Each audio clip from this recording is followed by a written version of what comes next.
Hello दोस्तों, हमारे इस YouTube चैनल में आप सबका स्वागत है।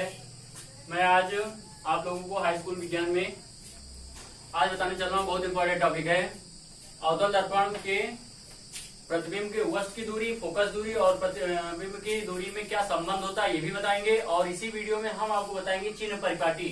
चिन्ह परिपाटी में क्या होता है कि जब हम क्वेश्चन को सॉल्व करते रहते हैं तो चिन्ह परिपाटी का ज्ञान होना हमारे लिए बहुत ही आवश्यक होता है, क्योंकि इसके बिना न्यूमेरिकल सॉल्व करने में हम बहुत सी गलतियां कर देते हैं। तो उन सभी गलतियों को दूर करने के लिए ही हम जो है चिन्ह परिपाटी के बारे में आपको पहले बता देते हैं। ठीक, तो चिन्ह परिपाटी में होता क्या है कि वस्तु की दूरी u का मान जो है वो सदैव ऋणात्मक होता है। क्यों होता है? क्योंकि वस्तु दर्पण में जो है वस्तु की दूरी, वस्तु जो है सदैव दर्पण के बाईं ओर रखी जाती है, चाहे उत्तल दर्पण हो और चाहे अवतल दर्पण हो। जैसे ये अवतल दर्पण है, वस्तु हमेशा इसके बाईं ओर रखी जाएगी।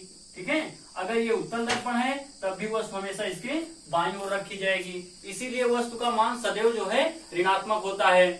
अगर आपको न्यूमेरिकल मिल जाए तो वस्तु की दूरी, तो आप क्वेश्चन लिखिए और उसके पहले ऋण चिन्ह लगा दीजिए। इसका ज्ञान होना बहुत ही जरूरी है।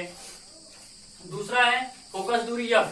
फोकस दूरी जो f होता है उसका मान जो है अवतल दर्पण में ऋणात्मक होता है और उत्तल दर्पण में धनात्मक होता है। अवतल दर्पण का मान वो फोकस दूरी का f का मान अवतल दर्पण में ऋणात्मक क्यों होता है? क्योंकि वह दर्पण के बाईं ओर रखी होती है और उत्तल दर्पण में दर्पण के दाईं ओर रखी रहती है। यही कंडीशन है। ठीक है, और प्रतिबिंब की जो दूरियां होती हैं वो इन्हें सॉल्व करने के बाद हमें पता चलता है कि प्लस आ रहा है या माइनस आ रहा है। ठीक, तो अगर माइनस आ रहा है तो प्रतिबिंब आपका उल्टा है, अगर प्लस आ रहा है तो प्रतिबिंब आपका धनात्मक है या वास्तविक है। ठीक, तो यहाँ पे तो चिन्ह के लिए हमें बहुत ही जरूरी है ज्ञान।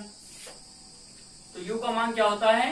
u का जो चिन्ह होता है वो होता है ऋणात्मक और f का जो मान होता है प्लस होता है अवतल के लिए, और उत्तल के लिए क्या होता है? माइनस चिन्ह होता है। इतनी बातें आप समझ गए। चलिए, अब इसके बाद हम ये यहाँ पे आते हैं। लिखा है यहाँ पे अवतल दर्पण में वस्तु, वस्तु यानी बिंब, वस्तु यानी बिंब की दूरी में फोकस दूरी तथा प्रतिबिंब में संबंध। फोकस दूरी, वस्तु की दूरी, देखो वस्तु की दूरी को हम किससे दिखाते हैं? वस्तु की दूरी को हम दिखाते हैं u से। वस्तु की दूरी को u से, वस्तु या बिंब हम दोनों लिख देते हैं, बिंब या वस्तु, क्योंकि एनसीईआरटी बुक में बिंब ही दिया गया है। ठीक है, बिंब या वस्तु की दूरी को u से दिखाते हैं। फोकस दूरी, फोकस दूरी हम उसको f से दर्शाते हैं और प्रतिबिंब की दूरी को,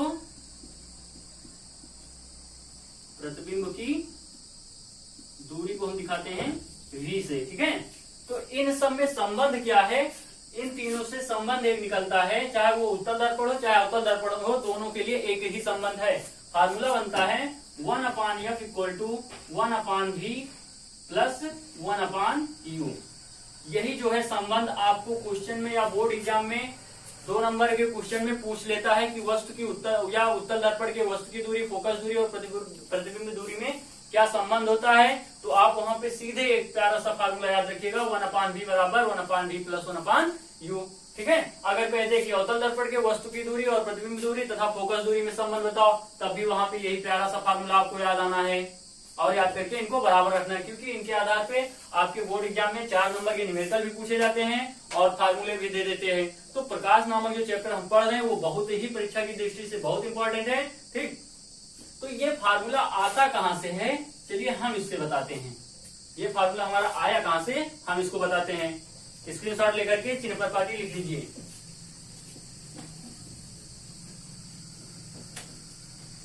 देखिए यहाँ पे तो हम किसके लिए दिखा रहे हैं? अवतल दर्पण।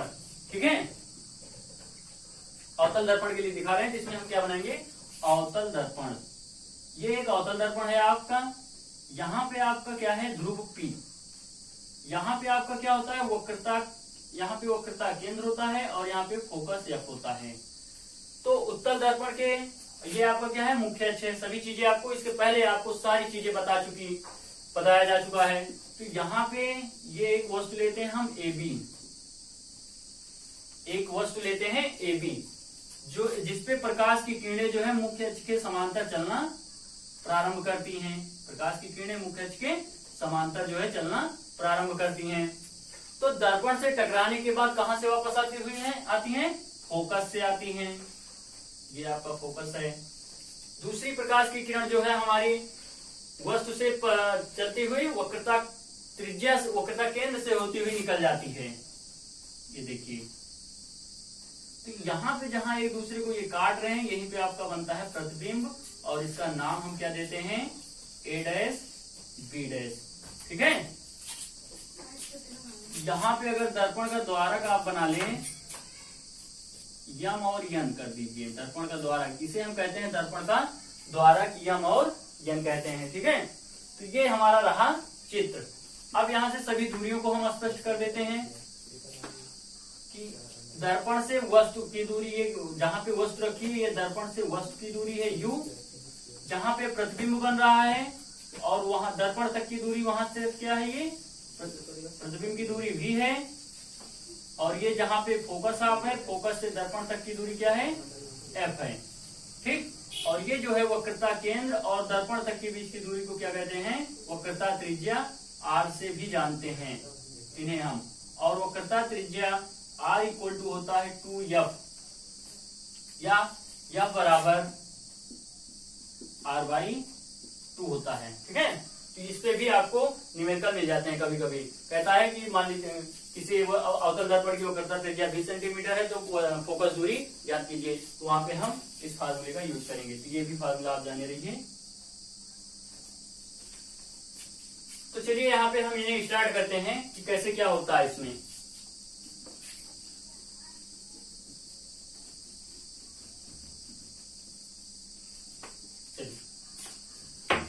सबसे पहले तो आप यहाँ पे ये देखिए कि एक आपका यहाँ पे त्रिभुज बन रहा है, त्रिभुज ABC। क्या बन रहा है? त्रिभुज ABC। यहाँ हम लिखेंगे चित्र से, चित्र से। ठीक है। तो चित्र से हम पहले ले रहे हैं त्रिभुज ABC, त्रिभुज ABC से। और त्रिभुज ABC आपका कैसा है? समकोण त्रिभुज है। आगे लिख सकते हो समकोण त्रिभुज, समकोण त्रिभुज। तो त्रिभुज ABC, चलो इसी साथ दूसरा हम त्रिभुज ले लेते हैं। त्रिभुज ABC तथा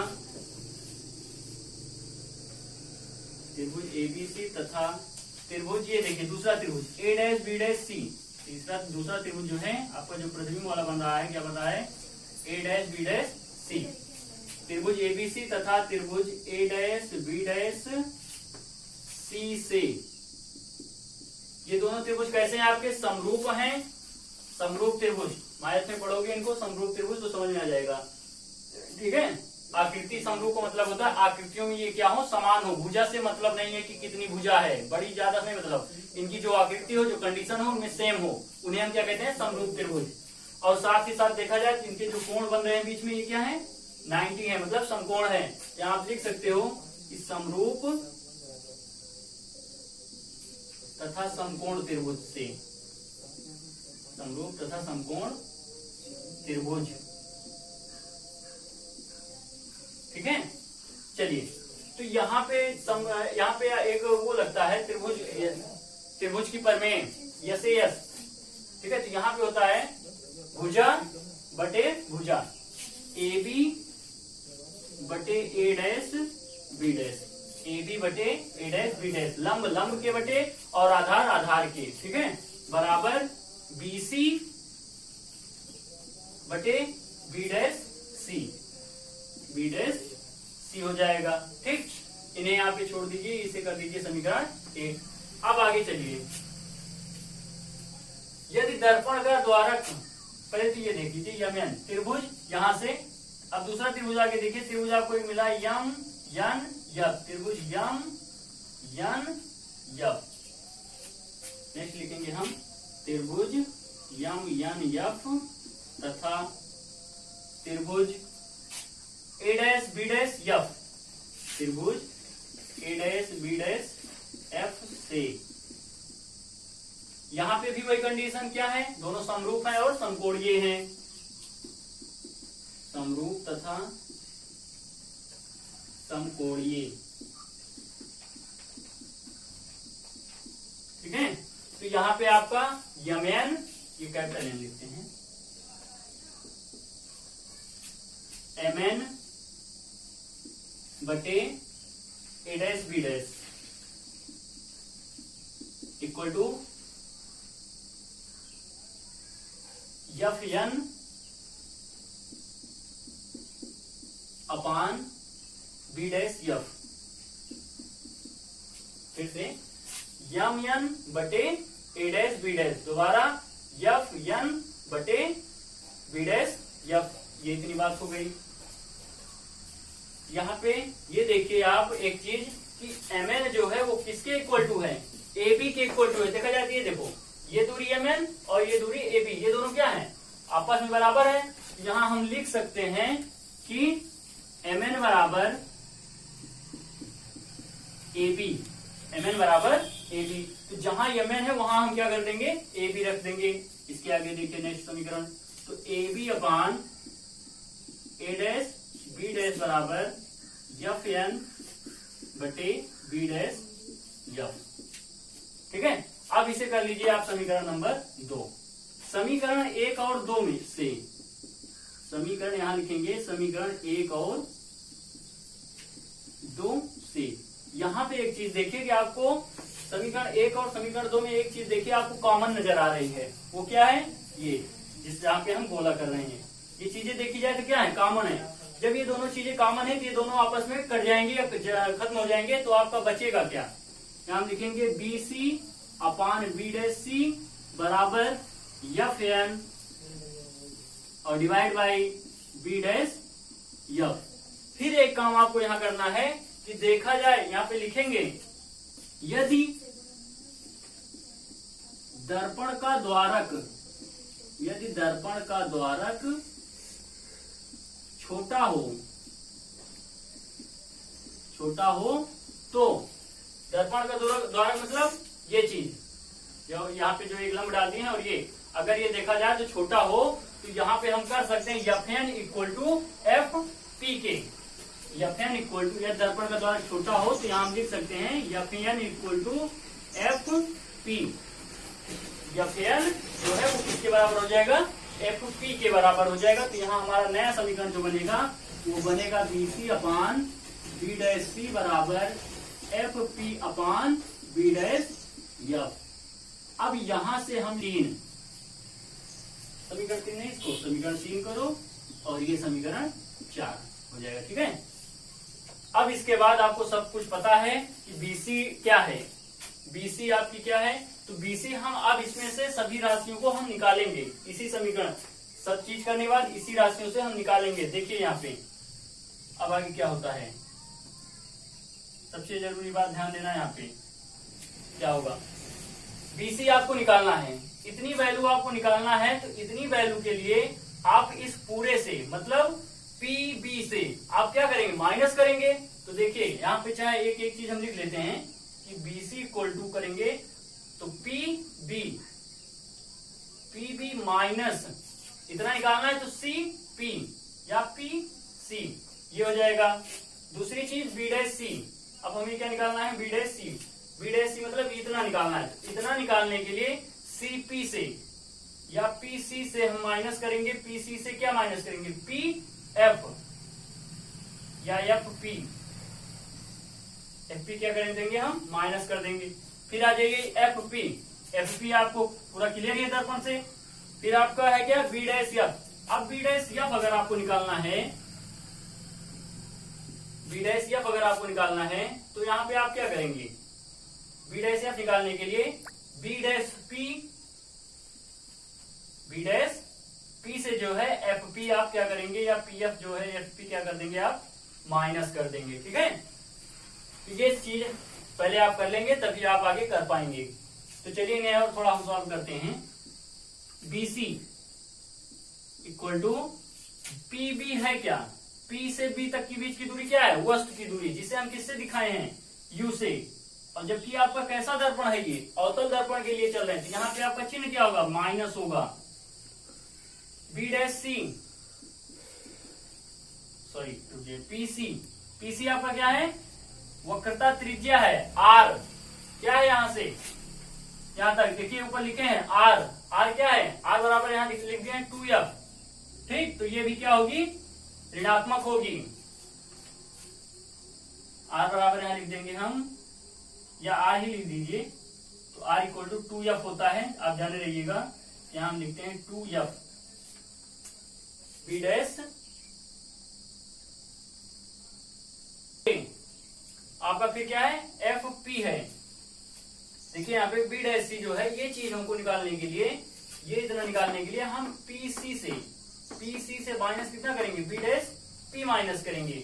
तो पीसी आपका क्या है, आर है, तो आर इक्वल टू होता है 2f, और माइनस बी डैश पी क्या है, बी से पी तक की बीच की दूरी क्या है आपकी, प्रतिबिंब की दूरी है, इसलिए ये क्या है आपकी v है। ठीक, यहाँ पे आपको माइनस रहेगा 2f। फिर आगे देखिए आप बी डैश एफ आपको निकालना है, तो बी डैश एफ इतना निकालने के लिए हम बी डैश पी आपका क्या है, v है। बी डैश पी आपका क्या है, बी डैश पी आपका क्या है, v है, और माइनस एफ पी क्या है, एफ ये फोकस दूरी है माइनस एफ। अब इन सबको हम कहां पे रखेंगे, अपने समीकरण पर। चलिए, तो बीसी के स्थान पे हम क्या रख रहे हैं, लिख दीजिए कि सभी का मान, इन सब का मान, समीकरण इनका मान समीकरण 4 में रखने पर। ठीक है, चलिए हम रखते हैं यहाँ पे, ये माइनस ही होगा, क्योंकि अवतल दर्पण में सभी दूरियां क्या होती हैं, ऋणात्मक होती है, चाहे वो वस्तु की दूरी हो, चाहे प्रतिबिंब, चाहे फोकस दूरी हो, सभी वस्तु की दूरी, सभी दूरियां यहाँ पे क्या होती हैं, ऋणात्मक होती हैं। चलिए BC, अब BC इक्वल टू आप पूरा क्या निकाल चुके हैं, एक मिनट, यहाँ पे PC नहीं लिखे, PC ये आपका माइनस, और ये माइनस PC है क्या, 2f है। ठीक, चलिए BC के स्थान पे हम क्या रखेंगे, माइनस u, और ये माइनस माइनस क्या हो जाएगा, plus 2f divide by B dash C क्या है, माइनस 2f, और ये माइनस माइनस क्या हो जाएगा, प्लस v, और इक्वल, फिर आ जाइए एफ पी या पी एफ क्या है, एफ पी आपका क्या है, यहाँ पे एफ पी आपका है सिर्फ फोकस, यहाँ लिखेंगे हम minus F divide by B dash F, ये निकाल चुके हैं हम माइनस v और माइनस माइनस प्लस एफ। ठीक, अब इन्हें हम सॉल्व करते हैं। देखिए पहले तो हम तिरछा गुणा करा देते हैं, तो यहां से इनको हम गुणा कराएंगे तो माइनस यू माइनस प्लस हो जाएगा, तो यू भी आएगा, और माइनस यू को एफ से गुणा कराएंगे तो माइनस यू एफ, और 2f को माइनस v से तो माइनस 2f v आएगा, और माइनस f को प्लस f से गुणा कराएंगे तो ये आएगा 2f स्क्वायर, 2f और f कितना आएगा, 2f स्क्वायर आएगा, और इक्वल टू ये माइनस f को माइनस से, तो ये आ जाएगा 2f स्क्वायर आ जाएगा, और ये minus plus minus minus f v आ जाएगा। तो यहाँ देखा जाए ये दोनों तरफ धनात्मक है, तो ये दोनों कैंसिल हो जाएंगे, और इन सबको इधर ले आओ, तो u भी माइनस, देखिए इस चीज को हम यहाँ पे देखते हैं, नीचे जगह नहीं है, तो u भी माइनस यू एफ, और ये माइनस 2f भी,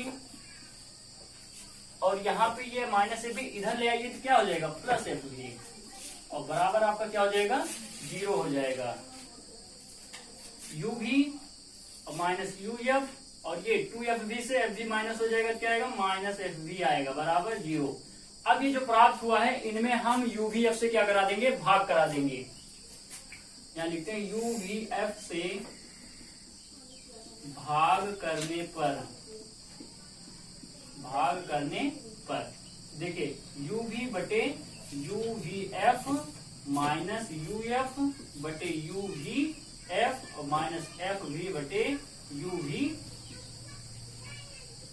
f बराबर 0। इन सबसे हम भाग करवा रहे हैं। तो देखिए यहाँ से uv से uv कैंसिल हुआ, uf से uf कैंसिल हुआ और fv से fv कैंसिल हुआ। तो यहाँ पे बचा क्या आपका, ऊपर 1 बचा और नीचे f माइनस 1/v और माइनस 1/u बराबर 0 हुआ।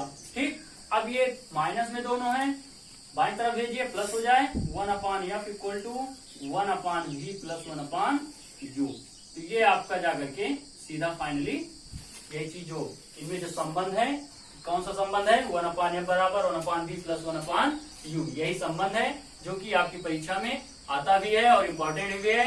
अब तो आपके एग्जाम में केवल संबंध पूछ लेते हैं कि संबंध बताइए 2 नंबर में, तो आप यही लिखेंगे। अगर निगमन करने को कहता है तो आप इनको पूरी तरह अच्छी तरह से लिख करके समझ करके रिपीट कर लीजिए और बोर्ड एग्जाम में अच्छे से लिखेंगे। तो ये आपका 5 नंबर पूरा पूछता है, तो इनको अच्छे से समझिए। जहाँ पे जो चीजें नहीं समझ में आए तुरंत कमेंट बॉक्स में लिख करके बताओ, हाँ सर हमें ये नहीं आ रहा है, आप फिर से बताएं, जिसके हम आपके लिए फिर से वीडियो बना करके अपलोड करेंगे।